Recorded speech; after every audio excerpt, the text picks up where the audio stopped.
the post Under Eagles to Glory live stream, and what a glorious weekend it was.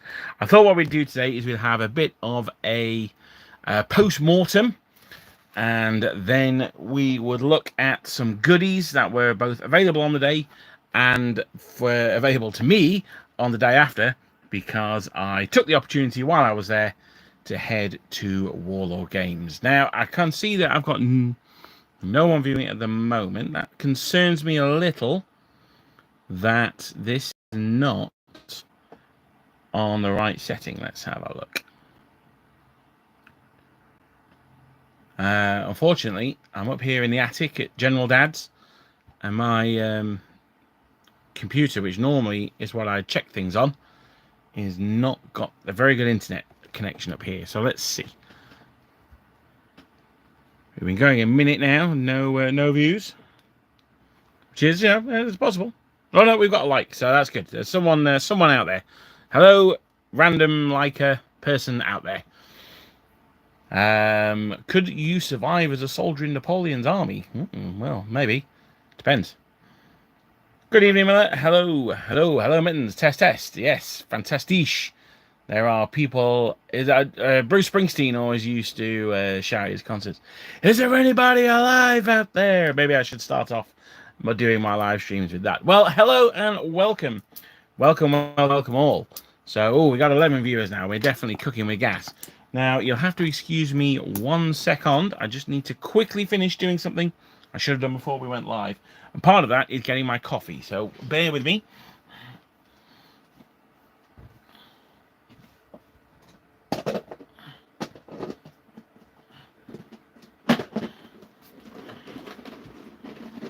Talks amongst yourselves.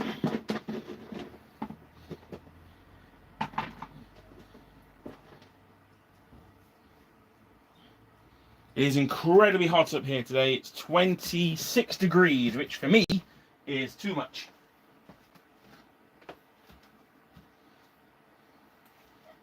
While I'm recording, I can't have the fan on, which is even more problematic. Right, here we are. I've got the coffee. I've rinsed off the prints I've just taken off. Today, what we're looking at, it is a Type 88 Japanese anti-aircraft gun. So very much not Napoleonic. Unfortunately, the Type 88, it was believed at the time to be a Japanese copy of the 88. It absolutely is not. I don't know what I can't remember what the size of it is, but it is definitely not an 88. So now let's have a look. I'm trying to. Good afternoon across the pond, Colin. I'm in Goole. Oh dear. Okay. Life isn't really a thing in Sleepy Hollow. I didn't think you were doing it this week, otherwise I'd be more punctual. Yeah, no, I wasn't going to, Dan, because to be honest, I thought it'd be too hot up here. But I also thought that it'd be cool to go through the haul from the weekend, show off the freebies that were given out, and maybe get some. Now people have had 2 or 3 days to think about the event, see if we can get any more feedback. Also, I managed to leave work quite early today as well, so that meant I got back in a reasonable time. So, here we are, Napoleonic Wargaming. I'm just trying to get up the live stream on here so I can react better. Right, so, let me get all this stuff out of the way, and let's see what we can see. So, first off, let's go through the weekend. I want to say thank you very, very, very much to everyone who came. It was an absolutely fantastic weekend. Anyone who didn't come, you absolutely 1000% missed out. So, there you go. There's not really much more to say. Ian from Boards and Swords came up with some freebies, and these are they. So we had 1 each of these dice with ends instead of 6s. So there we are. Let's get a bit of a close-up on these. So everyone got a set of those, 1 of each colour. Because I'm the boss, I managed to secure a second set. So that was very nice. And then also you got a copy of a vignette. Now again, I managed to score 1 of each. Hello, Paul. Good footage from Derby. Thank you very much. How much international traffic or just Brits? There was one chap. He won a signed copy of the rule book, the Black Powder version 2. He was the furthest traveller, and he came from Switzerland, so it was very well earned. So we had one chap from Switzerland. I don't think anyone else came internationally, but it was very nice of him to do so. So absolute 1000% dedication there. So this is one of the vignettes. It is, of course, a blacksmith shoeing a horse. So we've got him holding the horse's hoof there with his hammer. It's a little bit difficult to get him so the tail's not in his face. Hello, Chris. Millers, yes, no, they are really nice dice. And this guy here, he goes on the other side, sorry. He's holding the reins in this hand, and he's holding the bridle in his other hand. So there we go. That's what it looks from the top down. Let's get a close-in picture. Here we are. So very nice indeed. The rules for this are you get an extra half move the first time you move. So that's always very nice to have. Beautiful little vignette. And then secondly, we've got one which I prefer more than that one, and it is this here. So it's a bit of a strange one, this one. Those are the blacks. Oh, right, okay, fair enough. So it's a bit of a strange one, this one. It is the Black Brunswicker. Now, this is based on a painting by Millet, which I just happen to have with me here. So bear with me while I remember the page. 120 something it was.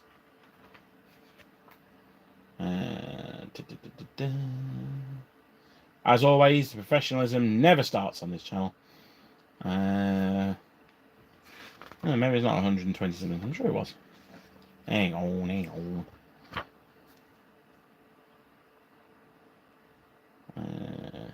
What was it after that? Where are you? I absolutely love Millet's paintings. There we are. 149. There you go. I wasn't even close. So this is the painting that it's based on. Let's get the angle the same. So there we go. That's the painting that the model is based on. Absolutely fantastic, gorgeous. He's got the it's a little bit different, but it's a very nice representation of the painting. Painting this white silk, however, I'm not looking forward to doing it. That might be a job for Paul, that one.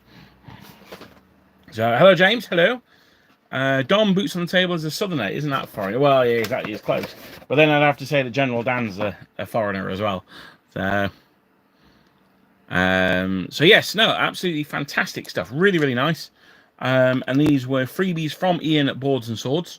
So, no, that's all right, James. I mean, I do change the time every hour. No, I don't. I don't know. Yeah, these were provided by Ian from Boards and Swords, freebies. And he really is someone who really does promote the Napoleonic hobby in all of its aspects. So he's someone who, if you are in and around Derby, definitely check out his store and try and throw him some pennies. I'm sure you'll be very grateful. Now, I am this mean green box you can see in front of you. You may have seen the short video I did. It was about 6 minutes on Ian's collection of ships. I mean, it's a part of his collection of ships. He has an absolutely massive collection. Oh, well, thank you, James. He's got an absolutely humongous collection. And in doing so, I was inspired to buy this. Now, this is on that short video. So just to prove that it was okay that I opened it, because I did buy it. Oh, yeah, this was given to us by Colin as well. I forgot this was in there. There's a pile of dead Frenchies. So you can make a barricade out of them. Very nice. Lovely. So, the Blogodat. This was based on the Santa Misia Trinidad. From what I can tell, it didn't actually see any action. But, you know, don't let that get in the way of a good model. So this is an absolutely phenomenal ship. 120 guns. The Blogodat, the cream of the Russian Navy. Which wasn't exactly known for its full creamness, shall we say. This is the thing that I'm most excited about. We've got masts, we've got anchors away, we've got spars and masts and all that good stuff. But this is where the money's at. This is the specialist sprue. So you've got the thing here. I suspect This will be the same as the Santa Misia Trinidad. I haven't got that one, but I suspect it will be. And then the back plugs in like this. And there are two backings for the Blogodat. And, oh, you've got the Blogodat in English and the Blogodat in Russian. Now, obviously, I'm going to use the Russian one with the two-headed Imperial Eagle to go on top as well. So there we are. That'll sit in there quite nicely. That'll go there. Maybe a bit of green stuff. But I think once I've cut it off the sprue, that'll fit in there much nicer. We may do that tonight. We may not. I'm going to run till about 7 o'clock. Maybe cracking half. Oh, well, no, the Belgian game will be done by then, won't it? I certainly won't be catching much more of the England because that was absolutely shocking yesterday. So, you, of course, get your thread. That's used for the rigging, so that's always nice to have. Although someone was asking me about the rigging the other day, and I think that elastic thread would be the best thing to do, because then as these metal masts slightly sag, which they will do, where the stress of the rigging is, because you have to make sure the rigging is very taut. So where they start to sag, the elastic will then retract and stay taut. Hopefully, that's the theory. Alternatively, when rigging the ship, paint it with liquid glue, either super glue or PVA glue. Let it set, and then that should set the lines solid. So there we are, the Blogodat. She is absolutely gorgeous. What a beautiful cast this is from Warlord. Now, I must say, I am the absolute first one to slag off Warlord in their casting. This is absolutely phenomenal. You've got something here which you can criticise if you want to. I'm going to, because I'm a nitpicker like this. But here and here are ship's bells, and they are filled in there. That's a bit of a shame. Shame they're filled in. Also, at the back here, there should be holes in the hull for the rigging to go through. They've not provided those, so I'm going to have to drill those. Drilling them can be a bit of a dangerous pursuit, so I'm going to have to spend some time on that one. But overall, super happy. The casting is just, chef's kiss. Absolutely gorgeous. Really, really nice. Could not be happier with the casting of that. To be honest, I went to a Lord of the Rings event at the end of last year, and the ship was on the shelf then, and I nearly bought it, but I succumbed to it this weekend. Speaking of things I shouldn't have spent money on, also today, for those of you who have backed it, the second Bavarian Franco-Prussian War Kickstarter has just funded. So check your bank accounts. They'll have taken your money. They took mine, which was unfortunate, because I'd forgotten about it, and I could have done with maybe a few moments' notice. But yes, so that's all been sorted out now. The bank is not after me anymore. So why won't this go in there? I'm trying not to damage the card. It won't go in there. Anyway, oh, that's fine. Right. Oh dear, oh dear. How's everyone doing today? How's the weather where you are? If you're in the UK, what's the temperature that you've got there? Anyone had any nice showers? If you're not in the UK, how's the temperature where you are at the moment? I hear it's very hot in America at the moment, or was it Canada as well? I heard it was very hot somewhere over there. It's very hot here. We don't have air conditioning over here, so this is why it's so horrible. Right. So that's that. Now, in addition to buying the Blogodat, the Russian absolute behemoth, I took the opportunity to nip over to Nottingham while we were there. I picked up some sprues in the Warlord Games sprue sale. I picked up these guys here. Now, I wanted 3 of these. The guy only brought me 2, so I was like, oh, okay, well, fair enough. And I wasn't going to send it back in. These are the frigate sprues. So they're quite nice. They've got 2 decks. You're looking, what have you got? You got 2, 5, 11, 12, 13, 14, 15, 16, 17, 18, 19 guns. So these are 38 gunners. There might be a bow chaser.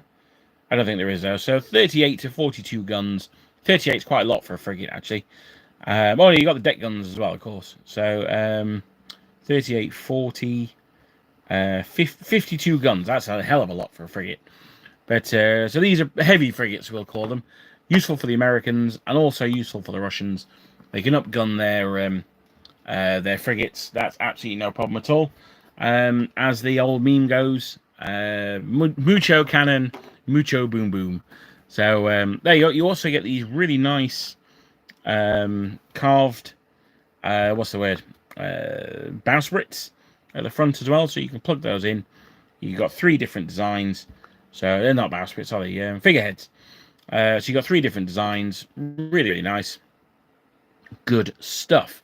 But as good stuff as they are, these I've had plenty of those. They come in the Master and Commander starter box. Something that is brand new to me is this sprue here. Oh baby, oh yeah, this is what I'm talking about. This is a third rate. So a third rate is the smallest of the ships of the line. Ships of the line are ships that you don't do patrols with. You don't sort of like, oh yeah, you know, let's take a message from India to London. No. Ships of the line don't do that. Ships of the line lay against an enemy ship and they fire until everyone is dead, either on their ship or on the enemy ship. This is a warship. This is absolutely badass. There is no messing around on these. So you've got what? You've got 2, 4, 6, 8, 10, 12, 14, 16, 18, 20, 22, 24, 26, 28. So you've got 3 gun decks here. Well, this is interesting. So you've got 28 guns along there. And you've got 30, 32, 34, 35, 36, 37, 38. This is a 76 gunner. Now, 74 guns were probably more common than 76s, although the French tended to like a 76. Now, with these, you also have a thing called the Razzie, which is where you have the 2 decks along here. Then you have a third higher gun deck at the back. Now, if this here is a quarter deck with guns on, that would be unusual, but not impossible. So yeah, you've got the quarter deck here. It's got 6 guns on, so unusual but not impossible. This would make a Razzie quite nicely. I'm surprised they've done that. I'm surprised that's not an additional like metal kit or a metal piece that you glue on the top, but that's fine. I mean, that's you can always trim them off if you weren't using it as a Razzie. But the real question I would have to ask is, why aren't you? Because you get basically a load of extra cannons for not much more outlay. So really good. I'm going to use at least one of these for my Americans. I've got the Constitution already. I'm going to use one of these as probably the Enterprise or maybe the Chesapeake.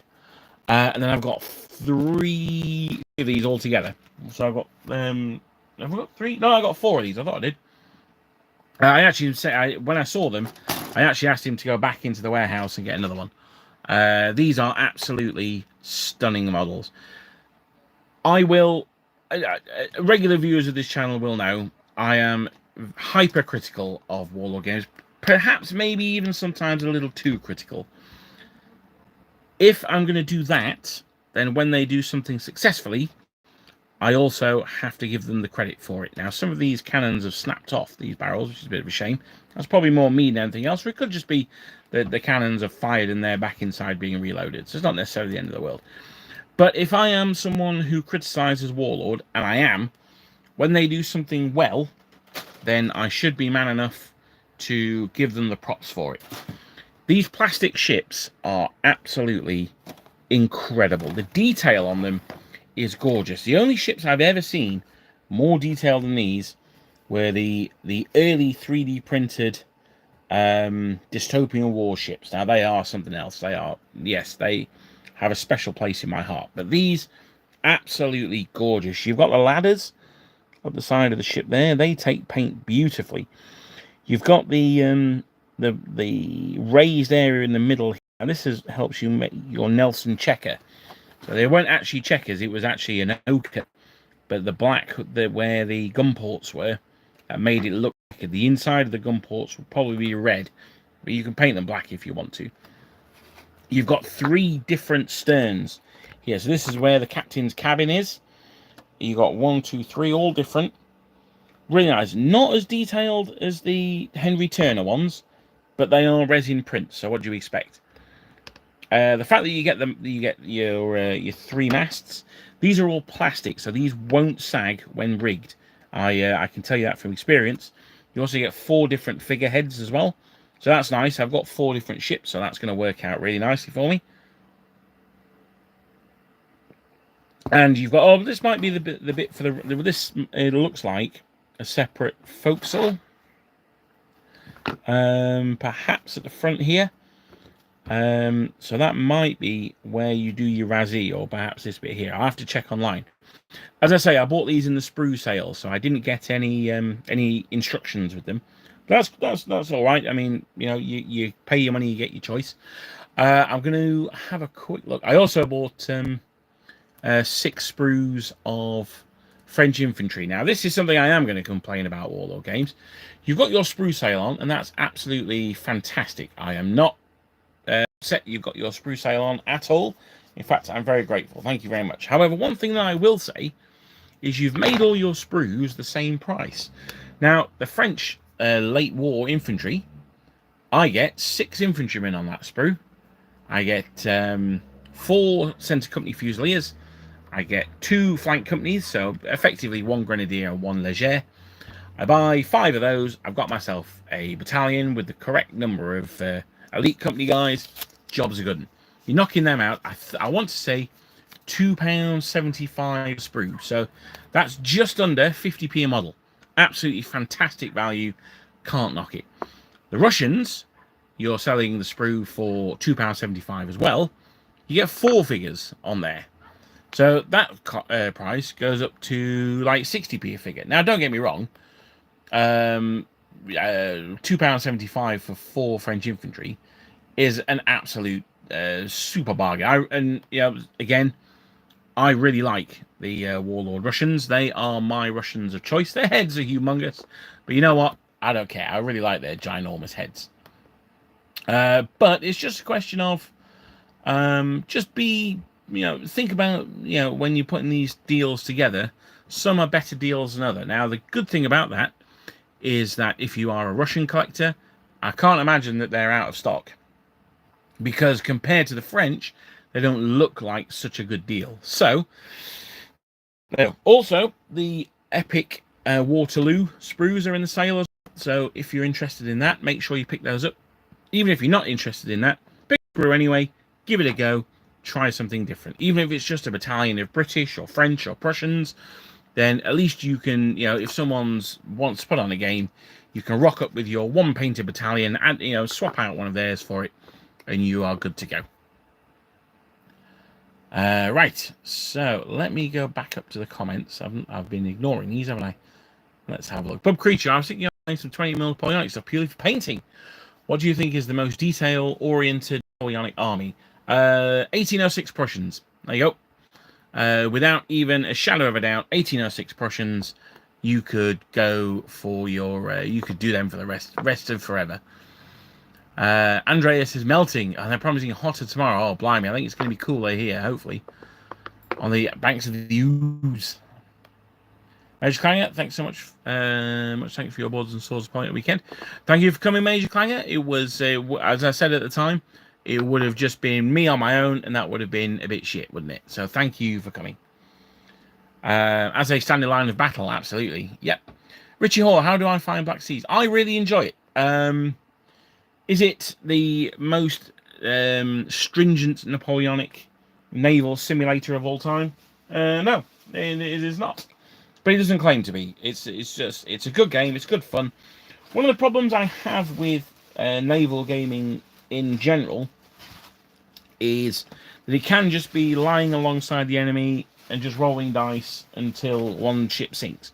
Unfortunately, that's kind of how naval gaming goes and how naval warfare was. So there's not a huge amount that you can really do about that, I'm afraid. But no, overall, I really enjoyed it. It's good for fleet actions. If I wanted something where I had a single ship, I would probably look more towards what's he called? Post Captain or Sails of Glory. But for fleet action, absolutely, really, really like Black Seas. And to be perfectly honest, I don't have a huge amount of intention to play naval, but the models are so nice. I've just got to have them in my collection. They really are something special. Warlord smashed out the park with these. I tried converting the frigates to Swedish Hemirs. Are they the ones with oars as well? I botched it quite splendidly. It would be lovely if they were 1/700th archipelago ships. Well, yeah, I'm sure there's files out there for it. The Napoleon Nerd, hello, old bean, hello to you, sir. They are absolutely great value. They really are. They really, really, really are fantastic. I cannot be happier with these ships. If only I didn't have to build and rig them. So there you go. That's the only way I could be happy with them, if they came pre-rigged. And even then, you know what? I'd be disappointed. I actually quite like the rigging process. I find it quite therapeutic. Right. Well, I am going to build a Blogodat while we're on stream. Now the thing is with this, you need to put the masts in and stuff before you do the rigging, obviously. So the first things first is we're going to get that end plate. We're going to glue it on here. We're going to get that in position. If I'm ignoring you in the chat, I do apologise. The computer I use to monitor the chat has died on me. Oh, hang on. What was that? But within about half a century, the monitor in Virginia changed the whole game. Yeah, absolutely. Yeah. I have to do 28mm of the monitor, which I also fancy. But I'll stick to one thing at a time first. So, oh, this is a big chunko metal here. Let's get that off the bottom there. Now this here is the metal cap to the rudder, so we'll have to make sure that matches up. Sorry, I'm just unpacking all my tools and stuff. I was due to have a game of bolt action with my brother yesterday, which unfortunately didn't go ahead, but I think things happen. But in order to, I just bought an M3 half track, so I thought I'll have a squad of engineers jump out with flamethrowers and SMGs. But I didn't have the engineers built, so yesterday lunchtime I went to Starbucks and built my squad of American infantry in Starbucks, which I got some fun looks, but you know what? I don't care.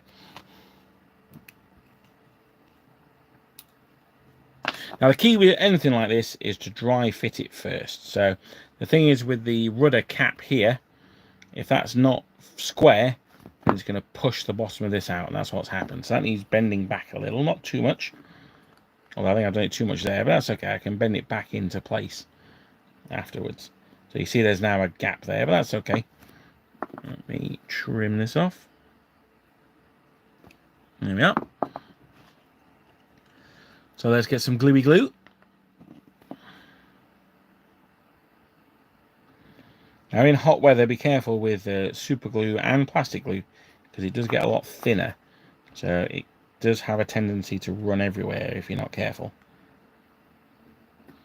So I'll pop that on there.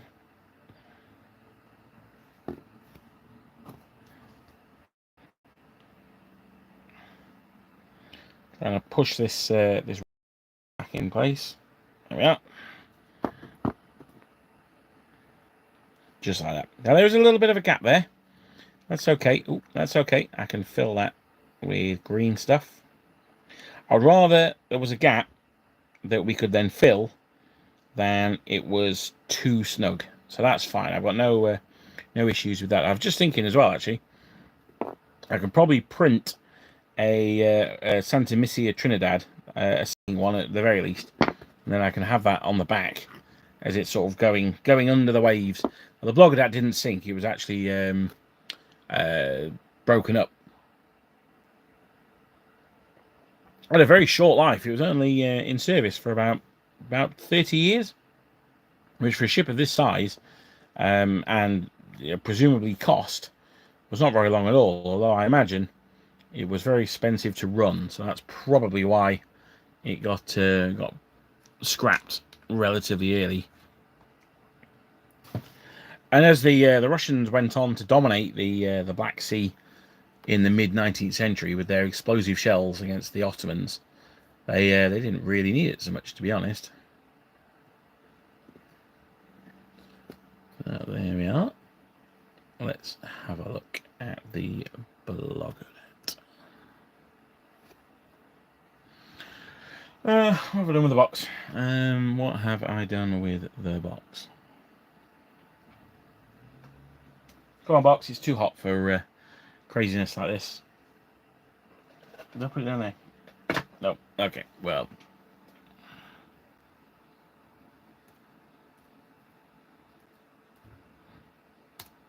Right. So while that's drying, let us get this. Oh yes. No. I should have said this already. I see. I'm terrible at promoting my own events, aren't I? We have arranged a date for the next Under Eagles to Glory, the Re-Glorioning.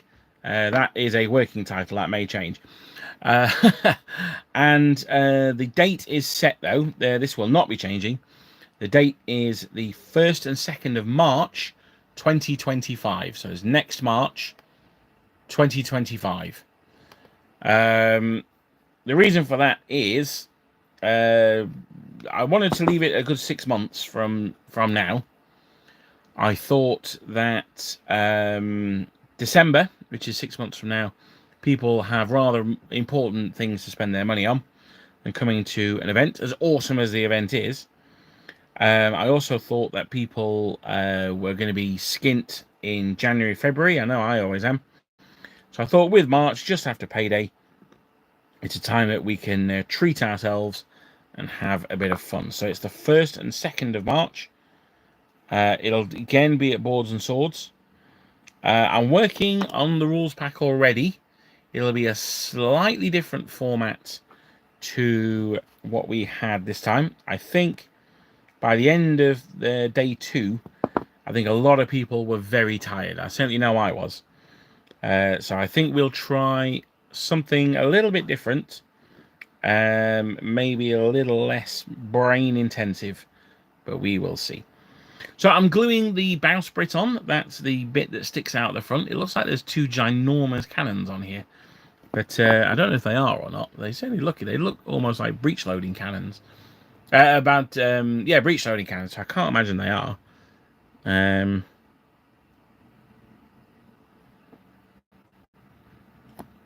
So we'll get this on there. Let's see what Warlord have got to say about the blog of that. Not much, because when I scroll down, it all disappears. This is due to the piss poor internet I get up here.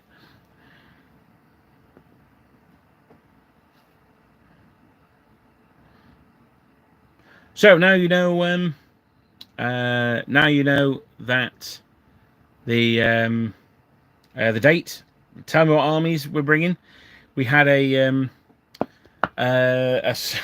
something of a lack of French armies before.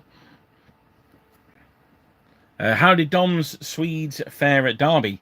Well, Doug, in order to see that, my friend, you will have to watch the second live battle that was from the weekend. That mainly focused on Dom's Swedes. So, I'm really sorry about this, guys. I'm only just seeing a lot of this chat. Right, let's have a look. Galleys and Galleons is a blast. All right, okay, fair enough. That's not too bad. I level all the brigades for the Battle of Seven Pines and a local Weatherspoon. Yeah, absolutely. Especially Weatherspoons. What ship am I building, Sir Capo? I am building the Blagodat, a Russian monster that was based on the Santa Misia Trinidad. Good evening, Luke. Thank you very much. I'm glad you enjoyed them, buddy. My book of need will be Black Powder Leipzig and figures of Cold War 20mm plastic BAOR Warsaw Pact. The entire area sets are below par. Do not disappear, Major Clanger. I'll show you something just for you. First and second. Emil, hello. Yes, please do, my friend. Make sure you bring people with you. I use thin wire for victory rigging. Okay, fair enough. I'm on to French Dragoons now. You may be able to hear a little chugging noise in the background. That are my French Dragoons, or Italian Dragoons as they're going to be, being made now. Beer attrition on the second day of the event, Tim. Oh, you know what? I don't think it was, to be honest. Well, it was for our singular French player. But I think, in all honesty, I think playing 4 games in a weekend is tiring. And Black Powder in particular is very tiring. Probably carronades, yeah, they probably are, yeah. I left the masks off until after painting. That would be the sensible thing to do. I may do that myself, but I wanted to get the bowsprit on, and I wanted to get the rear plate on. I've been reading up on the 1806 Prussians. They seem really cool. Gloriously arcade behind everyone else. Yes, they absolutely were. Check out the first 2 parts of my 5-part series on the Prussian army for how absolutely nuts they were. The lack of French could be attributed to either your record. Yeah, it probably is. Yeah. Sums up. Yay, Italian dreams. You know what, mate? You absolutely did. Yes, you did. And also, I've been looking for an excuse to do the piano miniatures ones. So yeah, they're going to be my Italian army, I think. Dom said he was flagging. Yeah, no, that's fair enough. I mean, he is old. So, don't tell him I said that. But no. Joking aside, I certainly was, and I think a lot of people were, to be honest. We'll do after the stream, of course. Okay, well, fair enough, and I'll let you off. Now we've got this big, ginormous Russian eagle. I once heard I've very old. I may have confessed this guilty pleasure on the channel before. I think I have. That I love listening to creepypastas. Not like, oh, Slenderman. Oh, yeah, no, I'm not bothered by them. But this one was about a German base in the Arctic that they discovered in the 80s or whatever. It ended up being dreadful, but the setup was good. And he was saying as he went into this sort of, U-boat base, they had this massive eagle as they came up out of the submarine pen. And this thing was supposed to be like 60 feet wide or something. And I can sincerely imagine that this was absolutely monstrous. I can imagine it was absolutely, I mean, probably certainly dozens of feet high and across. Yeah, I bet it was an absolute thing to witness. Unfortunately, it doesn't look like I'll be going to the Naval Museum in St. Petersburg anytime soon. So, thanks, Putin. So I'm just going to have to use my imagination on that one, I think.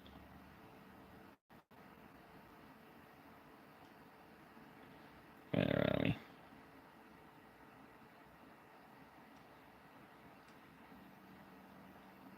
Right. Now, this one conforms to the front of the ship. But there might be a bit of a... yeah, that's off-center a little bit, that. Let's try here. This is not easy to do on camera because I'm trying to see both. There we are. Right. So I'm going to need to hold that in place while that dries, which is good because it gives me a chance to read some more comments. What would you say was the most memorable game moment from the weekend? Well, without a doubt, James, it was setting up for the first game. Got all the troops out. Everything. All the games were underway. We had an odd number of players, so I had to play. General Lands, absolutely gorgeously painted Brits, were arrayed on the tabletop in their battle formation. I was rolled my first order. Let's take it to the enemy. 6 blunder. So straight away, with a blunder, absolute classic. Exactly the same way as I did when I took my Warmaster to Adepticon. So absolute classic. The second best moment, or most memorable moment, was a unit of guard in front of my enemy's cannons. Now, admittedly, they were in a rather dangerous position. They took a fourth. They were a large unit. They took a 4th hit, so they were shaken by artillery. So they took a test, exploded, and then the battalion next to them took a test of guard, and they exploded as well. So that would be my second most memorable part of the weekend. Tim, do I have a PO box for the channel? I have 12 spare guard chasseurs standing waiting, which I'd love to donate to the channel. I don't, but you can message me on Facebook or drop me an email, That would be really kind of you. That would be absolutely fantastic. Fiddly bits, yeah, they are, Michael, especially with my bloody stubby fingers. Hello, Grim Harbour. Hello. Yes, I had to fight you, and yes, didn't I blunder all the time? Kyiv used to be the best kept secret weekend destination. Loved it. Oh, okay, fair enough. Yes, no, I'd never really thought about it. To be honest, I was talking to my dad the other day about holiday destinations. I was like, I can't really think of anywhere, and he suggested Warsaw, and I thought, you know what? I'd never really thought about Warsaw before. But has anyone been to the military museum in Warsaw? Is it packed with Napoleonic goodies that I imagine it will be? I don't think I'll be going this year. I think I've got a trip to the Alhambra planned for this year. But yeah, has anyone been to Warsaw? Has anyone been to the military museum there? The bowsprit is a bit starboard. It is. It's bent here. It's starting to bend there. So I'm going to wait for the glue to dry. I'm going to pour some more glue on there, wait for that to dry, and then I'll straighten the bowsprit, I think. This is absolutely massive. Anyone who... let me get a tape measure. You can see my stubby fingers, but from... let's have a look.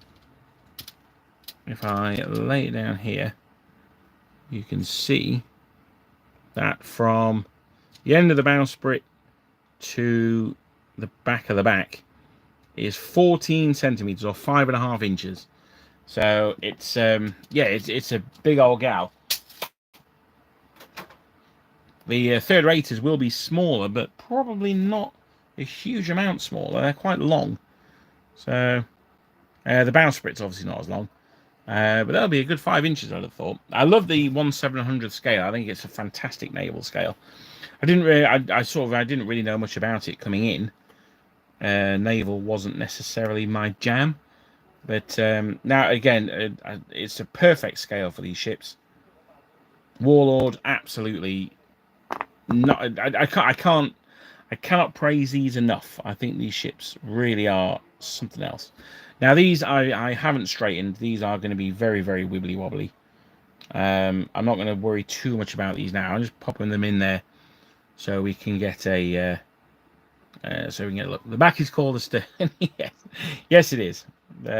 Where's the poop deck? That's the important thing. As a child, I was always obsessed with the poop deck.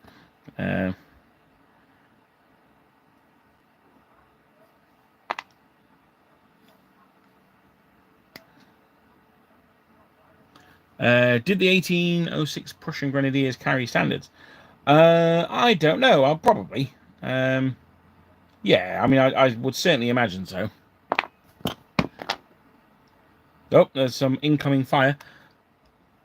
I bet she steered like it. Oh yeah, absolutely. Yeah. I bet it was like trying to fight with a shopping cart. So bosh. Now these are definitely going to need gluing in place. The plugs are quite a bit smaller than the poop is over the stern. Yes, I know. Yeah, I remember that. I did know that really.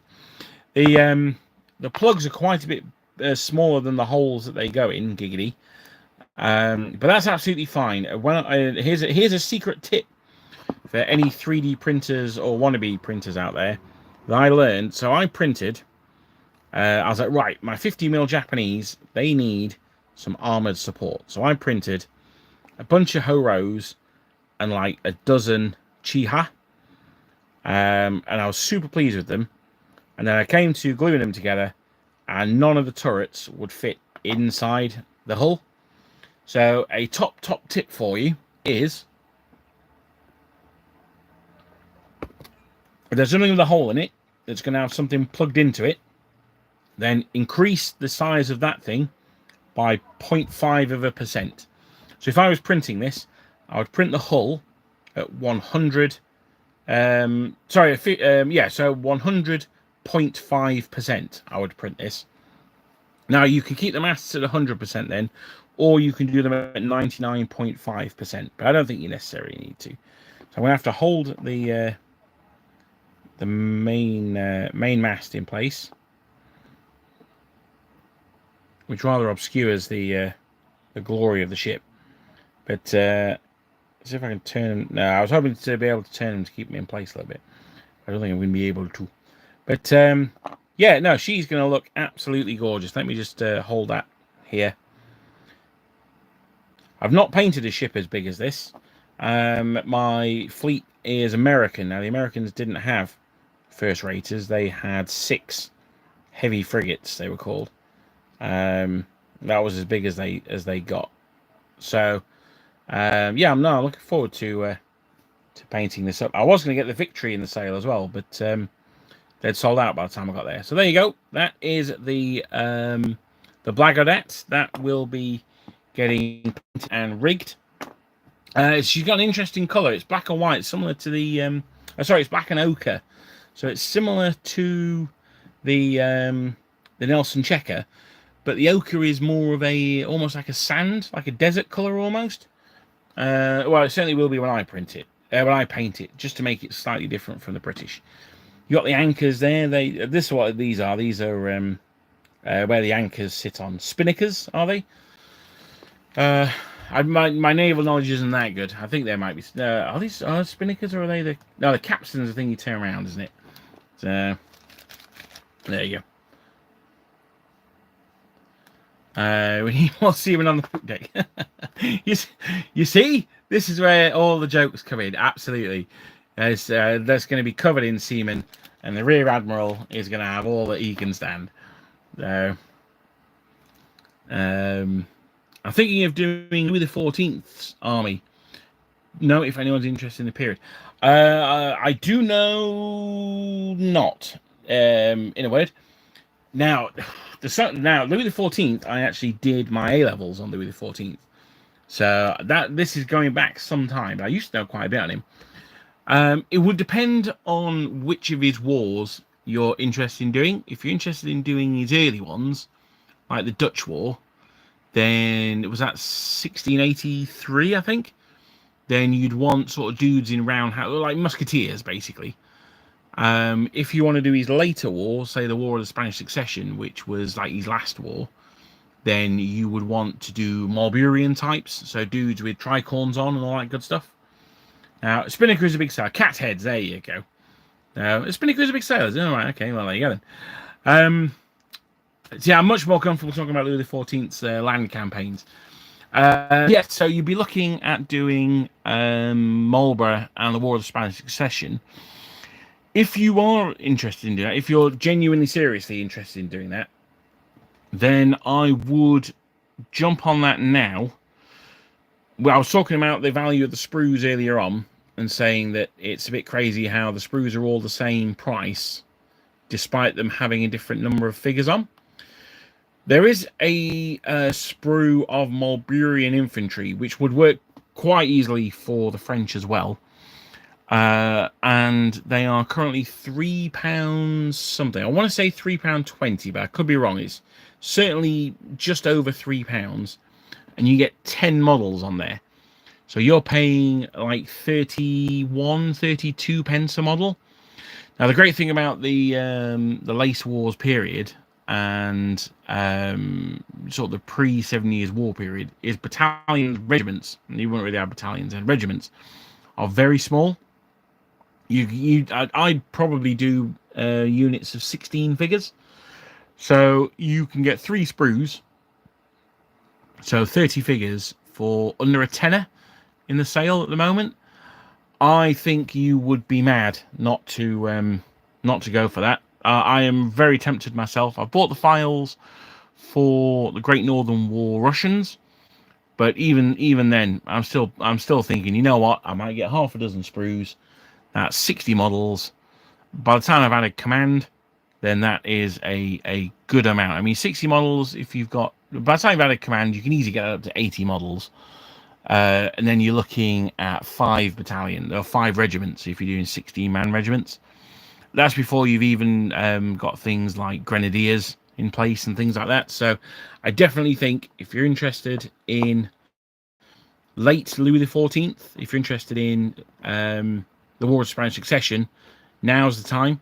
If you're interested in like the 9 Years' War and the Dutch War, stuff like that, then you can probably hold off a little bit longer. Do I know anyone who's interested in it? I don't, I'm afraid. It kind of falls between pike and shot and the 7 Years' War, so it kind of gets a little bit overlooked. I think it's similar to the Franco-Prussian War. It's between the American Civil War and the First World War, and I think it gets a little bit overlooked, to be honest. Anyway, that's my my in-depth take on Louis XIV. I will say one of my absolute favourite generals of all time is the Duc de Condé. He was super cool. I've got some photos of his statue from Versailles. He was absolutely badass. I love the Duc de Condé. The Bogdan is coming. I'm going to leave it there for now, though, James. I'm going to paint it up first. I also need to fill a little bit at the back there. As I was saying, though, I'm glad that I've had to. I'm glad I have to fill it, because I'd rather that the hull was too small than hack away at the metal. So yeah, as I was saying, if I was printing this would be 100.5%, which means that this back part would have to be at 101%. So just watch out for that when you're printing. Think about it a little bit first, and think about what's going to go where. It might have been easier just to make the masts a little bit smaller. I bought Last Argument of Kings supplement. More really sure why, though. Yeah, no, the Last Argument of Kings is a cool supplement, actually. That's where I got a lot of the ideas for the Ottomans from. Good evening, Kodos. I live in a port town. Well, yes, of course, yeah. Ships are like big trucks here, hence the random maritime knowledge. Oh, no, it's always useful. Always useful. Any plans for the next Under the Awesome Glory? Yes, there is, but they are slightly under wraps for the moment. The US-Mexican-American War gets overlooked also. Absolutely. Yeah. So I was making a Spanish force in preparation. Oh, fantastic. Okay, that's good. We've had the Italians. Now we got the Spanish. Are you just clearly a masochist for painting white? Grenadiers back when they actually use grenades. Absolutely, yeah. When you get to roll your dice, you get to shout grenades out. I mean, what's not to love? So frag out, then throw your hissy grenades.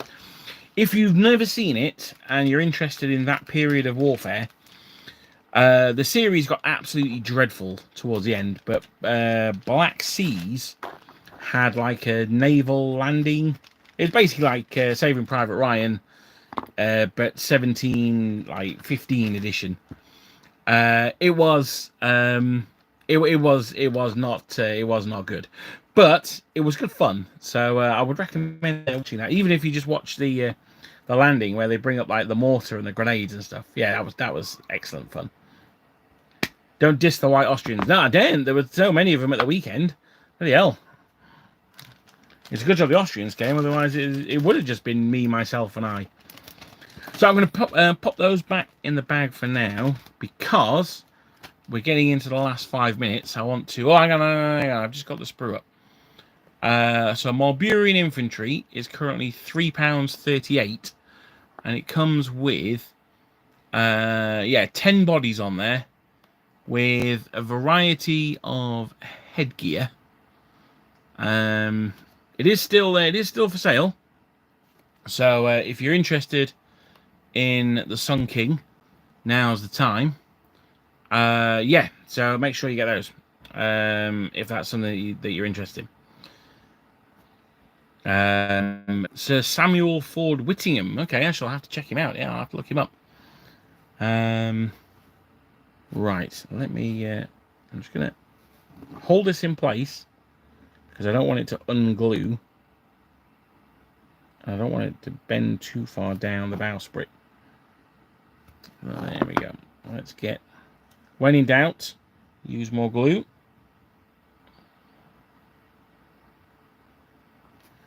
So I'm just letting that run down into the setting for it there. Now, the reason why I'm tidying these stuff up a little bit early, and the reason I said to Major Clanger to stick around, was this was my present to General Dad on Father's Day. He is a 20mm gamer. He loves his Airfix. He's Italieri. Let me reach over. Let me see what's in this box here. What's he got? He's got ooh, what are these? Prussian cavalry, maybe. He's got his 7 Years' War Austrian command there. He's got a box of French Napoleonic infantry here. These look like Italieri horse artillery. So, yeah, this is 20mm-tastic. So, General Dad, he loves his 20mm. So, for his Father's Day present, I printed him. I'd already bought the files fairly recently from a Kickstarter and printed these out. This is the British Army of the Rhine in 20mm. So, this guy is a GPMG gunner. What's this guy doing? Oh, this guy's a sniper. What else we got? We got have we got actually anyone with an SLR? Yeah, this guy's got an SLR. So here's a guy just patrolling with his SLR. Very nice, very nice. But most importantly of all, let me see if I can find is my 20mm version of General Dad, or Major Dad, I should say, as he was company commander of the Milan, or platoon commander of the Milan platoon. Then he became company commander. There he is in his green woolly pulley, and there's a head with a beret to go on top as he's talking into his radio, probably pretending that he can't hear the CO telling him what to do. So there you go. These are from Lions of something. Oh, what's going on there? Lions something. 20mm BAOR, and they have said that they are going to be bringing out Motor Strelski next. He's a nice one, reloading his SLR. But with that, with the modern 1980s Cold War Brits, I think we will draw this episode to a close. Before I do, let's quickly go through the chat. 20mm is perfect for World War II. None of these tiny 15mm. Yeah, I don't mind 20mm for World War II, actually. There was also the 1859 Battle of Solferino, which was so bloody it started the Red Cross. Oh, there you go. You see, Crimean War is another one that gets overlooked, I think. Another reason I like 6mm, no construction. No, that's fair enough.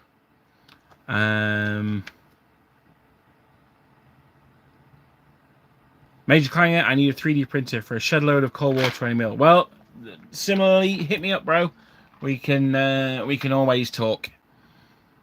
Girlfriend is considering starting Dutch Belgians. Oh yeah, absolutely. In fact, she may want to tune in for this Sunday's video. Hint, hint. 6mm is too big.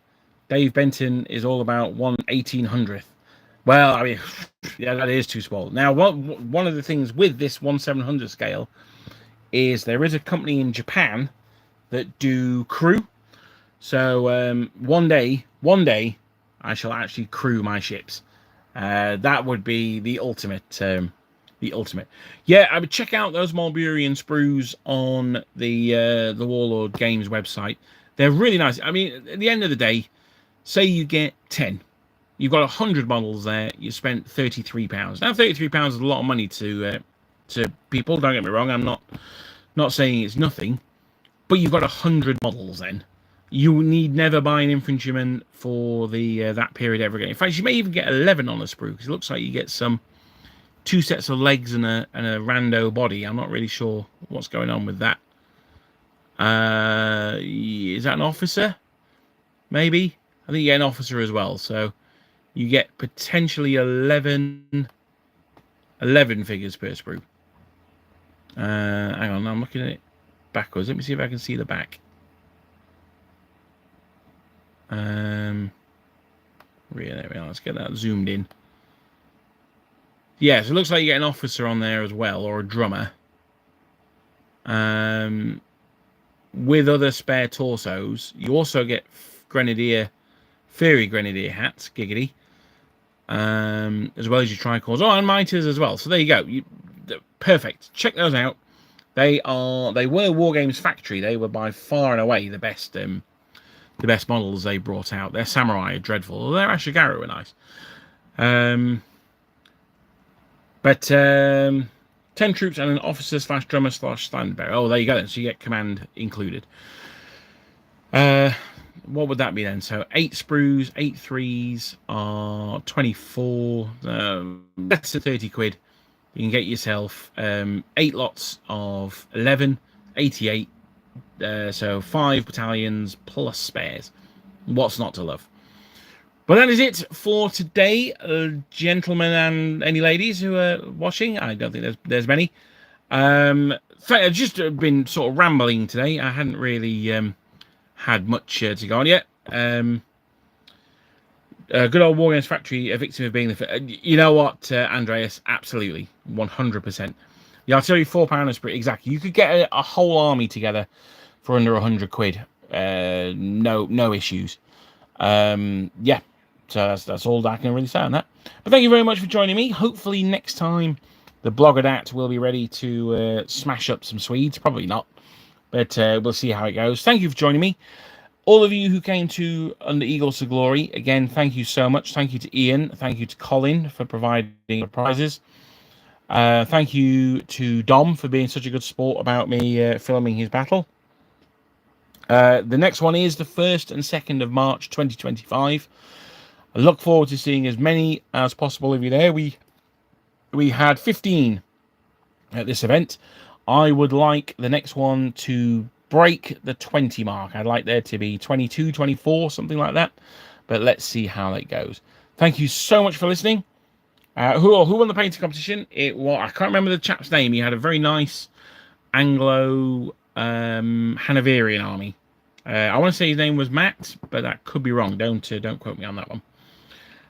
Do I need to get booked in again? Absolutely. Only if I could clone myself. Oh, get yourself here, man. Thank you very much for watching, guys, and I'll see you guys next time. And if anyone's interested, yes, it was, man. I thought it was, yeah. If anyone is interested in collecting Dutch Belgians, this Sunday is the one to watch. Cheers, guys. Bye.